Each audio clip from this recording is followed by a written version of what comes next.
Bonsoir, il est 20h sur les antennes de la télé Futur Média. C'est parti pour le sommaire de cette édition. Affaire Karim Wade. Maître Assane Dioma Ndiaye demande au Sénégal de se conformer à la décision des Nations Unies. Le droit de l'homiste soutient que cette sortie de l'ONU conforte la thèse que la LSDH avait soutenue à l'époque lors du procès Karim Wade.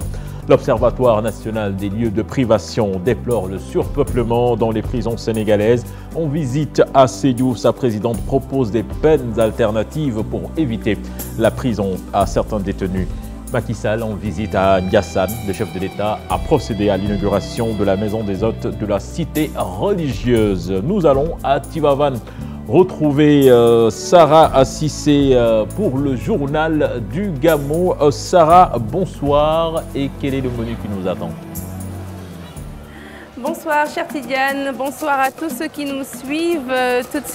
Tout à l'heure, donc on se retrouve pour le journal en direct de la Ville Sainte. Les titres, c'est l'actualité économique au devant de la scène à travers la déclaration du directeur général des impôts et domaines. Pas de tension de trésorerie selon Sherba qui annonce de bonnes perspectives pour l'année 2019. Gros coup de filet des services du commerce. Ils ont mis la main sur 408 kg de produits impropres à la consommation. Une opération entamée depuis bientôt 15 jours et qui se poursuit jusqu'à la fin du Maolid et puis la célébration du Gamou. Une aubaine pour de nombreux Sénégalais et notamment les charretiers qui font recette. Nos reporters en ont rencontré quelques-uns. Les détails, ce sera tout à l'heure, chère Tidiane. Je vous retrouve avec beaucoup de plaisir. Merci Sarah Assissé, on vous retrouve dans une dizaine de minutes. C'est parti donc pour cette édition avec ce drame à Kossi, village situé dans le département de Goudomp. Un berger a été fusillé à 3 h du matin au moment où il faisait la ronde par des individus armés. Il se nomme Malang Diatta, marié, âgé d'une quarantaine d'années environ et père de 6 enfants. L'armée nationale et la gendarmerie organisent actuellement des patrouilles dans cette zone du Balantakunda. Maître Assane Dioma Ndiaye approuve la décision du Comité pour les droits de l'homme des Nations Unies qui demande à l'État du Sénégal de revoir le dossier Karim Wade. Le président de la Ligue sénégalaise des droits de l'homme soutient que cette sortie conforte la thèse que la LSDH avait soutenue à l'époque. Il demande à l'État du Sénégal de se conformer aux droits internationaux. Fatima Touré, Pape Sangone Mbaye. Le Comité pour les droits de l'homme des Nations Unies donne un ultimatum de 180 jours à l'État du Sénégal pour le dossier de Karim Wade. Maître Assane Dioma Ndiaye le conçoit comme une confirmation. Et les organisations de défense des droits de l'homme avaient attiré l'attention de l'État du Sénégal sur le fait que la loi s'il l'a créée ne pouvait pas garantir un procès juste et équitable. Et nous avions dit que même si une décision intervenait au niveau interne, cette décision n'aurait aucune valeur au niveau international puisqu'elle ne répondrait pas aux standards internationaux. Malheureusement, c'est ce que le Comité des Nations Unies vient de confirmer. Sur cette décision, l'avocat espère que l'État prendra la bonne décision. Le comité estime aujourd'hui que cette décision n'a plus d'existence ou en tout cas n'a pas de valeur du point de vue de la condamnation puisque cette décision ne repose pas sur un respect des droits fondamentaux de M. Karim Wade. Donc c'est une remise en cause fondamentale de la décision. Maintenant, il appartient au Sénégal d'en tirer toutes les conséquences. Toutes conventions ratifiées au niveau international sont appelées à être respectées. Une fois que vous ratifiez une convention, vous acceptez de renoncer à votre souveraineté, à une partie de votre souveraineté et vous acceptez de vous soumettre au droit international. Donc ce qui peut se poser, ce n'est pas un problème de contrainte ou de décision contraignante ou pas, c'est une décision de conséquence. Le Sénégal doit aujourd'hui, de par ses engagements internationaux, se conformer simplement à cette décision du comité. Le communiqué du ministère de la Justice stipule qu'aucun organe international ne peut annuler un arrêté de la CREI. Une affirmation dubitative sur l'application effective de cette décision émise par le Comité pour les droits de l'homme de l'ONU. La convergence des cadres de l'APR a également réagi. Abdoulaye Diouf Sarr soutient que ces recommandations ne sont en rien contraignantes et contrairement au dire de l'opposition sénégalaise, cette note montre que la communauté internationale a tourné le dos à Karim Wade. Abdoulaye Diouf Sarr, que je propose d'écouter, ses propos sont recueillis par Cheikh Hassan Fall. La déclaration aujourd'hui de Amadou Sall est une déclaration tendancieuse qui vise simplement à jeter effectivement un flou dans l'opinion. C'est pourquoi la CCR se met debout pour dire aux Sénégalais, pour dire aux populations, pour dire effectivement à l'opinion nationale et internationale que le Sénégal est un État de droit. Le Sénégal est un État respectueux des droits de l'homme et c'est les Sénégalais de manière générale qui ont commandé en 2012 un État qui repose sur la transparence et sur la reddition des comptes. C'est sur la base de toutes ces considérations et sur la base du dispositif judiciaire de notre pays que le dossier Karim Wade a été traité et régulièrement bien traité. Maintenant, les recommandations reçues du comité des droits de l'homme seront appréciées conformément aux pratiques de ce comité, et je note que le Sénégal est membre de ce comité, et les réponses appropriées seront données. Mais il est important que l'on clarifie à ce niveau ceux qui aujourd'hui amplifient la question et veulent faire croire qu'il s'agit de décisions ont tout faux, et les Sénégalais sont tout à fait majeurs pour comprendre que recommandation ne veut pas dire décision judiciaire. L'Observatoire national des lieux de privation et de liberté en visite à Sédhiou, sa présidente déplore le surpeuplement dans les prisons sénégalaises et propose des peines alternatives pour éviter la prison à certains détenus. Elle ajoute que certains avocats sont responsables des longues détentions de certains détenus car ils ne font plus signe de vie alors qu'ils sont déjà à payer. Je vous propose de l'écouter. Elle est interrogée par Bakary Conté. Pour éviter les décernements de mandats de dépôt et pour éviter le surpeuplement carcéral, nous sommes en train d'essayer de voir comment nous pouvons appliquer, les juges peuvent appliquer des peines alternatives à l'incarcération et des modes d'aménagement des peines pour essayer de diminuer, de réduire cette surpopulation carcérale. Par exemple, en lui accordant le sursis ou bien en lui permettant, en effectuant la probation. Mais il est certain que c'est pas encore tout à fait réglé car il y a des obstacles à cette mise en application de ces peines et nous sommes en train de voir justement comment réduire ces obstacles-là. Nous avons rencontré en tout cas lors de nos visites des problèmes réels, c'est-à-dire que les détenus ont des avocats qui ne voient pas et qui ne connaissent même pas et donc ils n'ont personne pour les aider à faire avancer leur dossier. Ça aussi c'est un petit problème, c'est un problème auquel il faut que l'on s'y attache, qu'on essaie de trouver une solution. Parce que on ne peut pas laisser ces gens qui ont des avocats, qui sont payés par l'État, parce que c'est des subventions que l'on donne à ces avocats, et qui ne suivent pas leur dossier. Restons dans la zone Dianké-Mahan. Les populations de cette zone du Boundou ont marché pour réclamer un désenclavement terrestre et numérique en personnel enseignant pour combler le déficit dans les salles de classe. Je vous propose là-dessus d'écouter Omar Ba, leur porte-parole, interrogé par Moussa Omar Gueye. Il réagit dans son reportage signé Moussa Omar Gueye.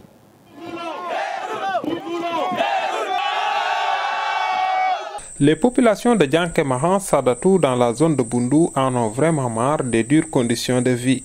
Elles ont initié une marche pour réclamer un programme de désenclavement, l'accès au réseau de téléphonie mobile et à l'Internet, de l'emploi pour les jeunes pour freiner le fort taux de migration irrégulière. Nous avons des difficultés à relier les hôpitaux. Nous avons des difficultés à relier Tamba. Donc ce qu'il faut comprendre, nous arrivons à manquer du riz pendant au moins 6 jours, en fait que la voiture est en panne quelque part autre parce qu'elle est enfoncée, les trous sont tellement profonds. Il y a la phase 1 du PUDC. Donc nous aussi, nous avons des phases. Donc c'est la première phase que nous avons entamée et nous ne comptons pas limiter là. Le sous-préfet adjoint a listé des réalisations du régime actuel et compte remettre le mémorandum aux différentes autorités gouvernementales interpellées. Pour remettre en tout cas une lettre qui prend en compte l'axe que vous venez de citer, en l'occurrence Dianké-Mahan, Dalafing, Bokolako, Kaya, Sadatou jusqu'à Diabou. Pour vous dire que nous, en tant qu'autorité, nos problèmes, ce sont les problèmes des populations de l'arrondissement de Dianké-Mahan. La marche des populations de Dianké-Mahan s'est déroulée dans les règles de l'art. Aucun incident n'a été noté. Retour à Dakar, la préservation du littoral de Guédiawaye, long de 7,5 km, préoccupe les différents mouvements citoyens de la dite localité réunis au sein du pôle pour une alternative citoyenne. Il s'oppose à tout le lotissement de la bande des Filao, vœu des autorités locales. Toutefois, les structures proposent un plan d'aménagement concerté et elles ont fait face à la presse. Là-dessus, on écoute Mamadou Dian, le coordonnateur du PAC, interrogé par Salif Sow et Asmalik Diop. Nous n'accepterons pas que le littoral soit partagé sur le dos des populations de Guédiawaye. C'est inconcevable, inacceptable. Nous tous, nous savons que l'une des caractéristiques majeures de Guédiawaye, c'était quoi? C'était son littoral et ses Filao. Nous tous, nous prenions plaisir, vous comme nous, à aller nous promener sur la plage et à bénéficier de l'air pur, à bénéficier de tous les effets bénéfiques d'une telle plantation de reboisement. Mais malheureusement, depuis quelque temps, les gens veulent détruire tout et disons-le, le motif majeur c'est quoi? Les gens veulent se voir attribuer des parcelles dans la bande verte. En prétexte de projets d'équipement collectif, nous tous nous savons que ça ce n'est que des prétextes fallacieux. Le véritable mobile c'est quoi? C'est parcelliser, c'est lotir le littoral, se le partager, se faire beaucoup d'argent, avoir une parcelle d'habitation et demain nous laisser avec nos problèmes. Et ça sur le dos des populations, à l'insu des populations. Les gens ne l'accepteront pas. Ce que nous disons, nous appelons à un plan d'aménagement concerté où tous les acteurs de Guédiawaye seront présents. Il est malheureux même de constater que les municipalités de Guédiawaye s'y mettent. Au lieu de défendre les intérêts supérieurs des populations, les gens parlent d'introduction de projets de déclassement. Mais au nom de quoi?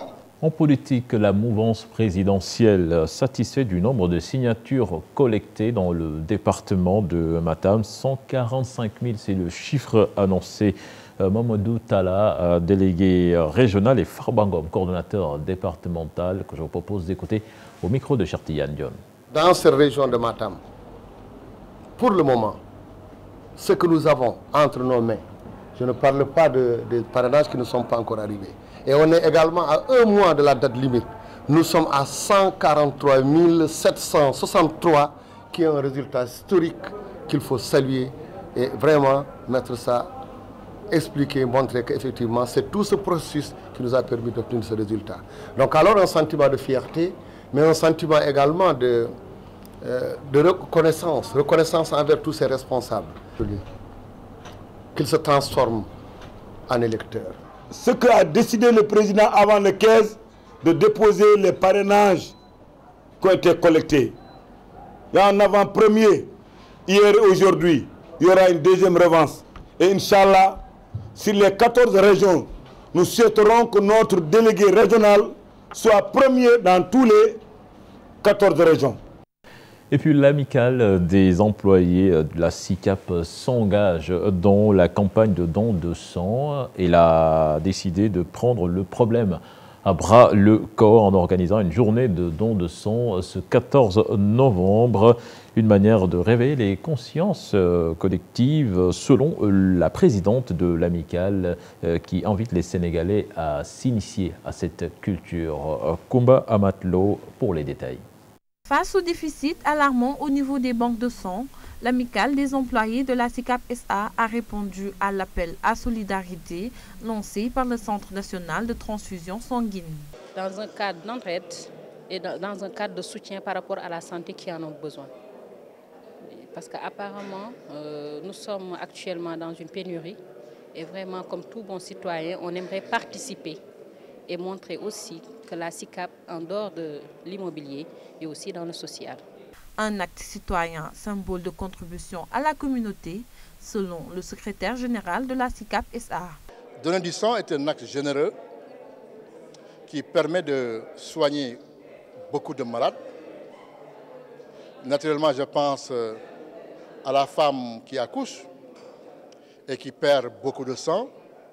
Lui donner du sang, c'est lui permettre de la soulager. Mais également, ça permet d'atténuer les maux des personnes atteintes de cancer. Également, ça permet de soigner des malades atteints de drépanocytose. L'amicale exhorte les Sénégalais à prendre part à la campagne de don de sang afin de résorber la rupture du Centre national de transfusion sanguine. Si un besoin se présente, tout un chacun doit vraiment s'y mettre. Donc nous les appelons à faire pareil et à faire un devoir citoyen, vraiment, un acte noble, un geste qui signifie beaucoup de choses. L'alerte du CNTS sur la pénurie du sang a fait réagir plus d'un. De plus en plus, les Sénégalais participent à l'élan national de solidarité. Nous allons à Ndiassane à présent avec le chef de l'État qui a procédé à l'inauguration de la Maison des Hôtes, Mame Cheikh Bou Kounta. La famille très satisfaite demande de l'aide pour l'entretien de ce bijou. Cheikh Anta Diop, c'est la terre. La famille Al-Kountiou s'est retrouvée à Ndiassane pour accueillir avec tous les honneurs le président Macky Sall venu inaugurer la Maison des Hôtes réalisée pour un coût global de 1,2 milliard de francs CFA. Le porte-parole de la famille qui a apprécié à sa juste valeur le geste du chef de l'État n'a pas manqué de formuler un certain nombre de doléances relatives à l'entretien de ce gigantesque bijou. El Hadji Mohamed Lamine Kounta. Au nom du Khalif général des Khadr, Cheikh Al-Bekay Kounta, de Serigne Abdourahmane Kounta, porte-parole, de toute la famille d'Ahlul Kountiou, de l'ensemble des talibés Khadr et de la population de Ndiassane et environ, qui ont bien voulu vous réserver cet accueil chaleureux. Nous sommes heureux et fiers d'assister aujourd'hui à l'ouverture de la résidence Kër Cheikh Bou Kounta, qui indique votre temps de l'action dans le cadre de votre politique de modernisation des villes religieuses. Le chef de l'État Macky Sall est revenu sur son ambition de moderniser tous les foyers religieux du Sénégal. Aussi, il a fait la promesse ferme de doter toutes les collectivités locales qui abritent ces édifices pour s'occuper de leur entretien. Ce programme spécial de modernisation est celui du président de la République qui est exclusivement consacré aux foyers religieux. Toutefois, je n'écarte pas la possibilité d'étudier avec mon Premier ministre et les collectivités territoriales les voies et moyens pour doter ces foyers religieux de moyens destinés à l'entretien de ces infrastructures. Le gouvernement des dotations spéciales. Le président Macky Sall a mis à profit l'occasion pour évoquer la réhabilitation du vieux bâtiment de Cheikh Sidi Lamine Kounta qui menace ruine aujourd'hui. Cheikh Anta Diop, la 5e édition de la Ziara de Thierno Bachir Tall se prépare. Le gouverneur de Dakar a réuni les représentants de la famille Tall et les différents services autour d'un CRD. Le comité régional de développement a identifié tous les besoins pour la réussite de l'événement. Là-dessus, nous écoutons Aïssatou Toureba, adjointe du gouverneur de Dakar, et Cheikh Omar Anne, représentant de la famille, tous deux interrogés par Pape Fall. Comme vous l'avez vu, c'est tout le comité régional de développement qui était là, en plus des sociétés des eaux, de la Sénélec, de l'ONAS et autres Sonatel, n'est-ce pas, qui ont pris des engagements ici fermes que nous allons suivre avec le comité d'organisation pour que, en tout cas, pour cette année encore, s'il n'y a pas mieux qu'on n'ait pas à constater que ça n'a, en fait, que s'il n'y a pas mieux, au moins qu'on fasse comme l'année dernière, n'est-ce pas? Parce que le Ziara, comme on l'a dit, ça prend de l'ampleur. Une manifestation qui, cette année, est placée sur recommandation du Khalif général et de son fils Cheikh Omar, placée sous le thème de l'ouverture vers les autres foyers religieux du pays. En ce qui concerne le CRD, nous constatons que tout le monde était là, tous les membres du CRD étaient là et tous les services impliqués dans l'organisation et dans la gestion étaient présents. Et des engagements fermes ont été pris quant à l'accompagnement. Direction Tivaouane, à présent pour le journal du Gamois avec nos équipes présentes sur place. Sarah Cissé, l'antenne est à vous. Merci beaucoup, cher Tidiane Diao. On se retrouve très certainement demain et tout de suite le journal en direct de Tivaouane.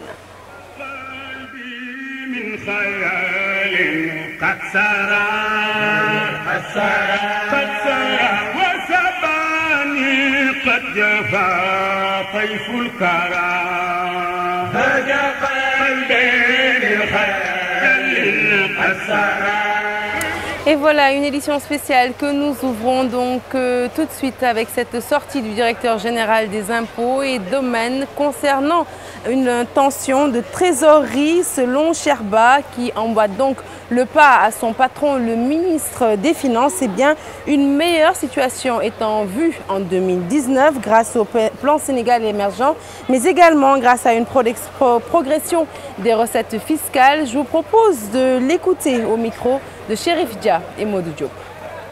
On continue dans cette quête permanente de ressources pour l'État.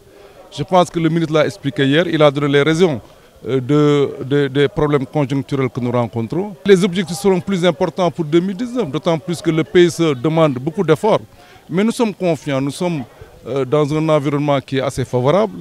Nous avons découvert du pétrole et du gaz et nous pensons qu'à partir de 2019, autant nous allons, à partir de 2020-2021, autant nous allons avoir des croissances avec 2 chiffres, nous allons avoir aussi une progression en tout cas extrêmement forte des recettes fiscales. Et puis je vous l'annonçais donc tout à l'heure dans mes titres, 408 kilos de produits impropres à la consommation saisis à Tivaouane par les services du commerce, cela dans le cadre d'une opération qui concerne le Maouloud. L'opération a donc démarré le 7 novembre dernier.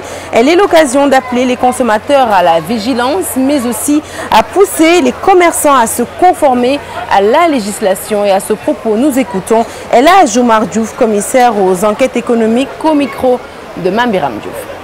À l'état actuel des lieux, nous en sommes à 408 kilos de produits saisis, dont 8 kilos de médicaments et 400 kilos de produits alimentaires, principalement des pots de tomates, des jus en canette, des jus en poudre, des pots de beurre, des pots de café, surtout des médicaments. Tous les produits qui doivent être conservés au frais doivent être achetés au frais, vérifier les dates de péremption et effectivement veiller à acheter des produits étiquetés en langue française pour effectivement vérifier la composition et éviter les allergies, le déclenchement des allergies.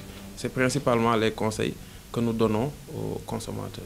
Voilà. Effectivement, il faut que les commerçants soient conscients qu'ils sont susceptibles de subir des sanctions, aussi bien pécuniaires que pénales. Donc il peut s'agir d'une amende, mais aussi d'un déferment et de peine de prison. Donc, surtout pour les produits périmés et des hausses illicites de prix. Parce qu'aujourd'hui, personne n'ignore qu'au Sénégal, les prix de certains produits sont fixés. Par exemple, pour le gaz, le sucre, le riz. C'est des prix fixés. Donc, en période de Gamou ou de Magal, les commerçants ont tendance à effectuer des hausses de prix. Donc, nous mettons à garde ces commerçants-là. Allez, parlons transport à présent. Une bonne conduite attendue des chauffeurs se trouvaient en tout cas à la gare routière de Tivaouane, affirme avoir pris toutes les mesures nécessaires pour assurer un bon voyage aux pèlerins. Il se félicite par ailleurs de la décision du chef de l'État de rendre gratuit le péage de Thiès à Tivaouane. Reportage. Ils prennent conscience des responsabilités qui pèsent sur leurs épaules de convoyer les pèlerins en toute sécurité, assurer les trajets dans le respect du code de la route pour éviter les accidents. xanaa ñaan yàlla def ko nan ko daan defee rek yab leen yóbbu leen ci jàmm ak salaam rek. ku sañaan itam sëfoor client boo yeb wàcce ko ci jàmm ak salaam waaw ñu góorgóorlu ak itam ñu jàppale ñu ci yenn arrêtement yu bari ci yoon wi daal dina ci am solo daal yenn contrôle yu métti. gàmm gi nag moom yal na neex ak jàmm ñëpp gàmm ci jàmm ñibbi ci jàmm barke Alaaji Maalik Si ba xéewal am. berne am ku ñibbi xam ne te yaaw neex na bu déwénee nga sawar a ñëwaat sëfoor si sëfoor daw ndànk dal ndànk amul yàkkamti. Une bonne conduite. Ils disent ne sont pas aussi longues que ça, donc vaut mieux faire attention et être prudent sur la route. La gratuité du péage Thiès-Tivaouane décidée par le président Macky Sall est saluée. Nous ne pouvons que nous en réjouir. La gratuité du péage entre Thiès et Tivaouane est une excellente chose. Une fois au volant, de grâce que les chauffeurs soient plus responsables, se reposer même s'il le faut. Ce qui facilite la circulation en évitant aussi les hausses des prix du transport. S'il y a hausse, souvent c'est dû au manque de clients au retour avant le Gamou. Mais avec cette décision, je pense qu'on peut éviter les augmentations des prix. Les chauffeurs trouvés dans cette gare routière à Tivaouane déclarent se conformer aux règles pour permettre aux pèlerins de passer un bon Mawlud. Et le Mawlud, justement, une période propice pour faire recette. Si certains se rendent à Tivaouane pour commémorer le Gamou, d'autres font d'une pierre deux coups. C'est le cas de bon nombre de charretiers. Nos envoyés spéciaux en ont d'ailleurs rencontré quelques-uns sur la route de la Ville Sainte. Et leur objectif, faire de bonnes affaires à l'occasion de cette 116e édition du Mawlud. Reportage signé Ibrahima Kane et Modou Diop. Sur l'axe Sébikotane-Thiès, un convoi inédit s'invite à la circulation. Une dizaine de charretiers en provenance de Dakar pour une destination commune, Tivaouane, la Sainte, pour les besoins du Mawlid. Je viens de Dalifort et je vais à Tivaouane pour travailler.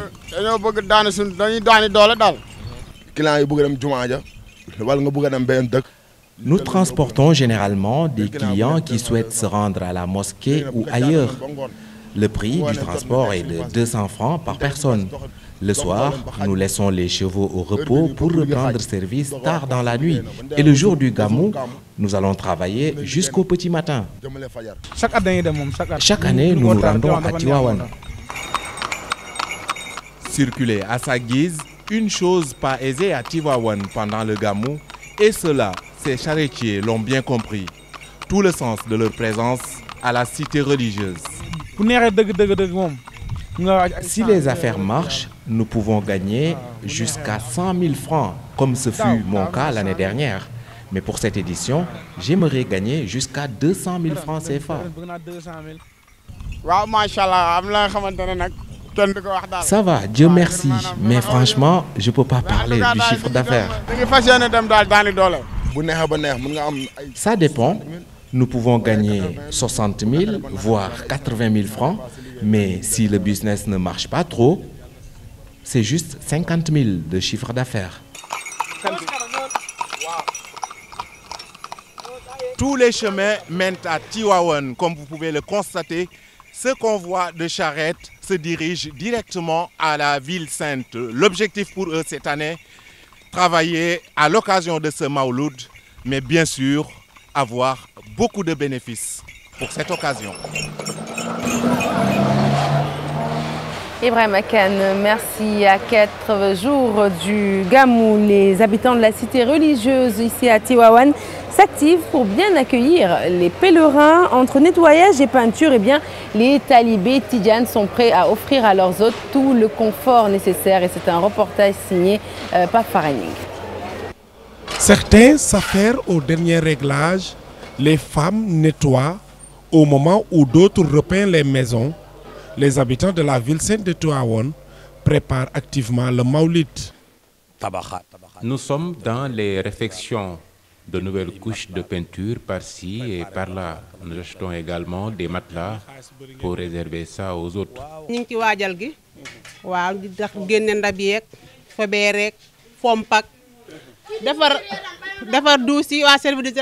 Nous nettoyons tous les coins et recoins de la maison, lavons les ustensiles et même vidons les fosses septiques. Le service d'hygiène était également de passage pour désinfecter les concessions.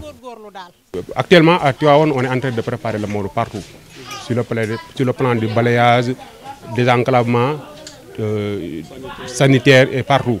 Pour le bien-être des pèlerins, les talibés tidjanes ne lésinent pas sur les moyens. On a mis beaucoup de moyens pour les autres, pour que les autres soient bien accueillis. Actuellement, vraiment, au niveau de Tivaouane, on est ouvert.